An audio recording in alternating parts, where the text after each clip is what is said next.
This is Mosaic, developed by Krillbyte Studio and published by Raw Fury. So Mosaic is kind of like a walking simulator adventure type thing, like a narratively driven experience. You are a nameless, anonymous, that means the same thing, Derek.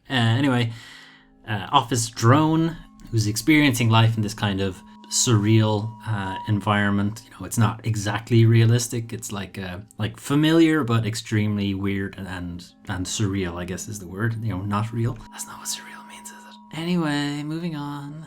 So in the game, you are taken through like a week of this guy's life as he's gradually waking up to the idea that his office job is not particularly thrilling. It's not what he wants to do with his life, so he's trying to kind of rediscover his passion for things by having LSD trips and talking to goldfish he keeps in his breast pocket and other assorted weirdness. It's interesting. Like, it's hard to say that it's fun exactly because you're living the life of an office drone, and that's already my life, so it's a bit short. And I'm playing this on Switch, and there are definitely technical hiccups like performance issues. There's hitching, there's some drops in frame rate, there's dropped inputs and things like that. Sometimes the UI loses its highlight, so you don't know what option you currently have highlighted. So yeah, it's got some technical problems, but it's an interesting experience. But as I said, a bit short and not exactly fun, but you know, if you can get it somewhere cheap, I guess, go for it. It came out on PC last year, and it's on Switch now, and was supposed to be on PlayStation, but I haven't seen it on the store, so I don't know what the deal is with that. Anyway, check it out if it sounds interesting to you.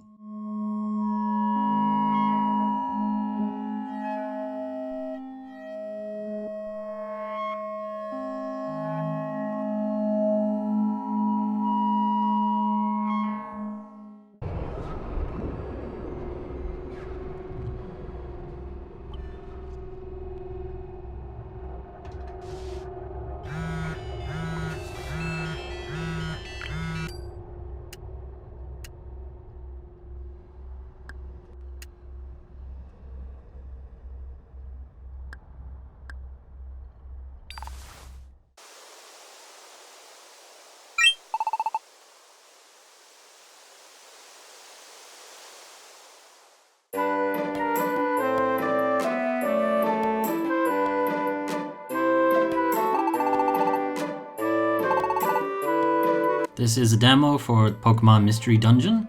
The remake is coming out on Switch in 2 months or so. As usual, when I cover demos, I'm not going to spend too much time talking about it because it's a demo, it's free. If you want to play it, go play it yourself.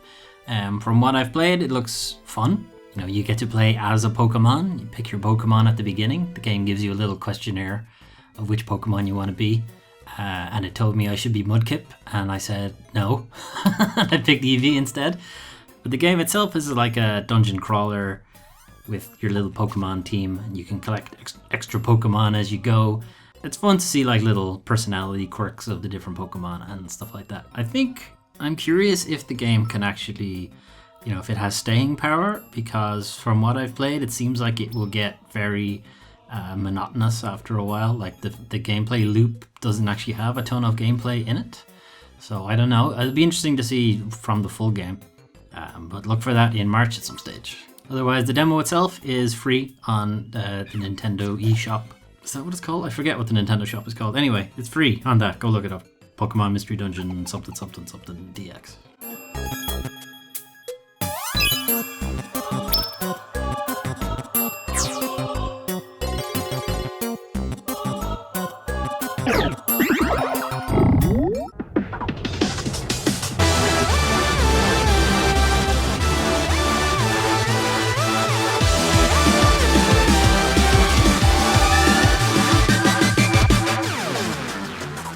This is Tokyo Mirage Sessions Sharp FE Encore.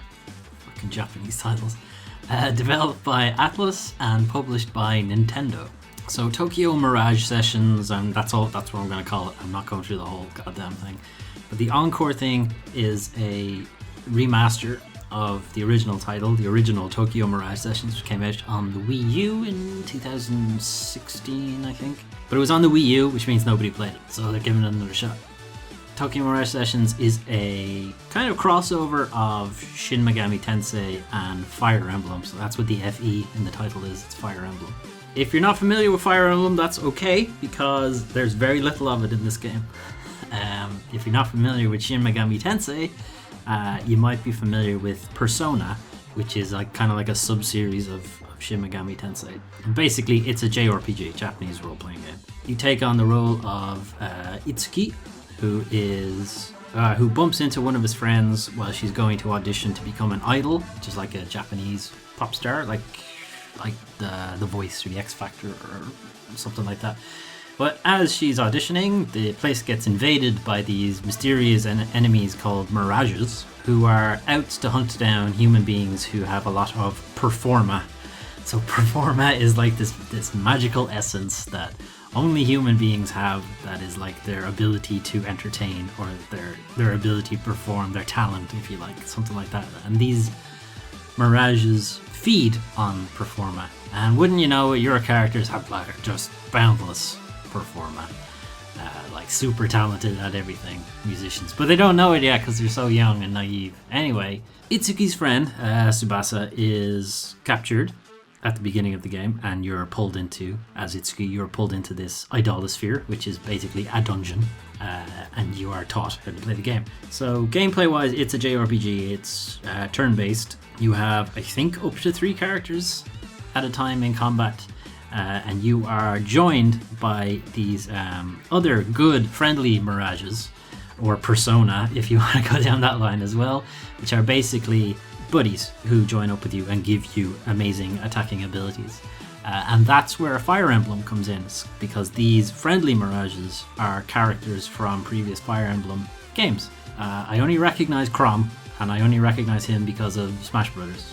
I don't know much about Fire Emblem, but I know who Chrom is. In combat, you kind of build off the Persona way of fighting, which basically is finding enemy weaknesses and dogpiling on the enemy after that. So in Persona, if one of your characters or one of your party members attacks an enemy with a weakness, then another party member can follow up on them. And as long as you keep dealing damage to a weakness, you can essentially just keep attacking and the enemy never gets a shot. It doesn't quite work that way in Tokyo Mirage Sessions. In this, you have abilities called sessions, and basically these abilities get triggered when one of your party members does something specific. So you might have an ability that is triggered off one of your party members casting fire magic. So one of your party members casts fire magic and the enemy is weak to fire magic, then this other ability will trigger. So you'll do an attack with your sword or something. But then another party member has something that triggers off a sword, so then they do their move. And then the first party member has something that triggers off that move, and so on and so on, and it builds up that way. I haven't got anything higher than 3 yet. 3 combos, if you like, but I have seen it can go much higher than that, I guess, the further on in the game you get. This being a big giant JRPG, I'm obviously not very far in. It's possible that there will be a lot more mechanics to come. Other things you can do, you can collect items from defeated enemies or in dungeon stuff and combine them with your good Mirage, your Persona, to create new weapons or new abilities and things like that. So you can have the basic stuff like boost your HP by 10. You can have other ones where like Session doesn't cost any magic to do or something like that. The different weapons come with different abilities attached to them, so you master a weapon, and by mastering a weapon you master the abilities associated with it, which again, that's how you get new moves. It's by changing weapons and using those weapons in combat to gain the abilities associated with that weapon.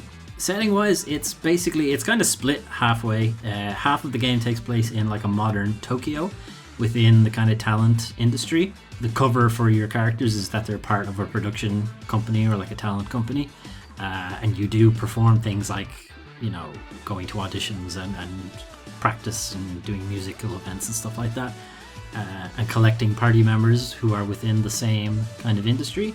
But it's a cover for you guys to jump into these idolospheres and deal with the Mirages who are attacking people and stealing their talent. I really like it. It's got the kind of Persona, like extremely fancy UI, like really slick combat, really interesting, intricate combat system, and just fun kind of slice of life Japanese stuff. Like, it's got a lot of the stuff I really like. I didn't think I'd be particularly interested in the idol industry because I kind of think it's a bit gross, but they kind of do it kind of funny, and they don't go too much into the gross end of things, so I guess it's okay.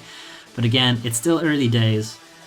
If you have played the original Tokyo Mirage sessions, there is more here. I believe there's a new party member, maybe 2 more party members, and there's also more combat. Sorry, not more combat, more story. I imagine there will be more combat in the story, but yes, there's additional story beats and things like that, so it could be interesting to check out. Tokyo Mirage Sessions Sharp FE Encore is currently only available on Nintendo Switch.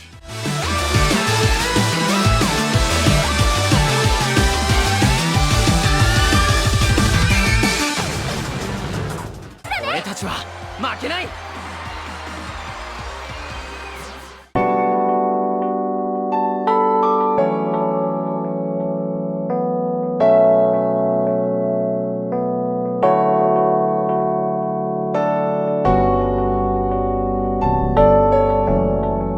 This is Coffee Talk, developed and published by Toge Productions. So Coffee Talk has appeared on the channel before. I played a demo of it last year, I think, maybe the year before even. But if you're not familiar, this is a visual novel type game with some very light puzzle elements. So the setting is you are the owner of a local coffee shop that is only open at night for some reason. I don't know why they make that distinction, but there you go. Set during modern day Seattle. But the difference here is that the fantasy races are real, so like elves and dwarves and orcs and vampires and succubi and so on all exist in this world as well. They go about their daily business like we do, like, you'll find elves in startups and werewolves in the hospital, as orderlies and stuff like that. So, it's just we're all blended in basically. And the game is just various people or persons, bipeds. I don't know what the collective noun now would be for just sentient beings, I guess. Visiting your shop and just talking. They go through their drama, their stories, and their stories develop over multiple days from your point of view as the barista. The game is very, very mildly broken up by some light puzzle work where basically they will make an order for a drink and you have to make the drink with your ingredients. Starts off very simple. It's like, I want an espresso, so you just dump a shit ton of coffee into the cup, or I want a latte, you do basically the same thing, but just put some milk in, and so on. They get a little bit more complicated after that. They'll be like, hey, I want my usual, but you haven't seen the guy in like 4 days, so you gotta remember what the usual was. Or they'll be like, I want something that's sweet but is also warm, so you're like, you have a little bit of leeway on what the ingredients can be, but you just need to make sure it fits the criteria and that kind of thing. But even then, the game doesn't halt you if you make a mistake. They just kind of make a comment that, ugh, gross, this drink is crap. But then they just immediately continue on with whatever the story was. So it's a very chill game. There's some really interesting characters, nice writing. It's funny in a lot of places. There's one of the most recent characters is this collective consciousness that's been assimilated into a astronaut suit. And he just talks stupid shit, like aliens, and they don't understand our world and so on. It's like, he's fucking hilarious. I love that guy. But that's the basic gist of the game. The game does allow you to keep track of the various drinks that you have made. So if you have made a drink already, you can just refer back to your phone app to see, what the ingredients were to make that drink. It can be very similar to something like Valhalla, like a bartender, basically just mixing drinks and that.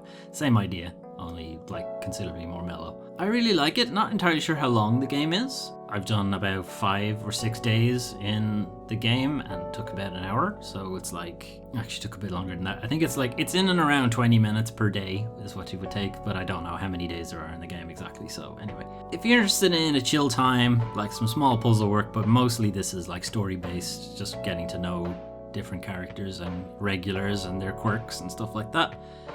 Check it out. Coffee Talk is on PC, Switch, PS4. I think it's on Xbox, I'm not sure.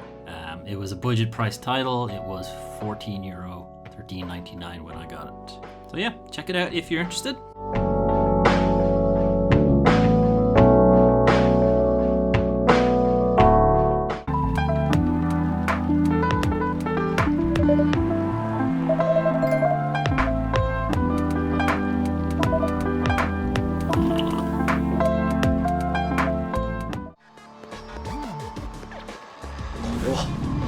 Mirage の気配。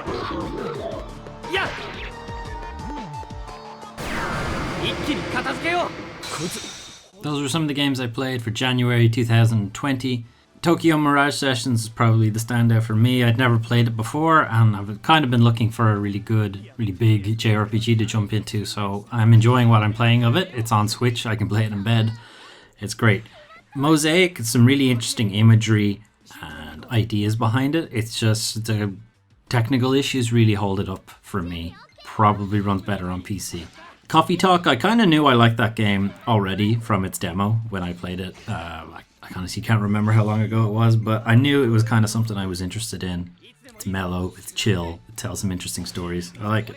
Pokemon Mystery Dungeon is a demo. I'm intrigued, but I really won't be able to say much about it until I've played the full game, if I do decide to do that. So that was January. Looking into February, still kind of slim pickings. A lot of games have been delayed, so yeah, February is looking a bit sparse.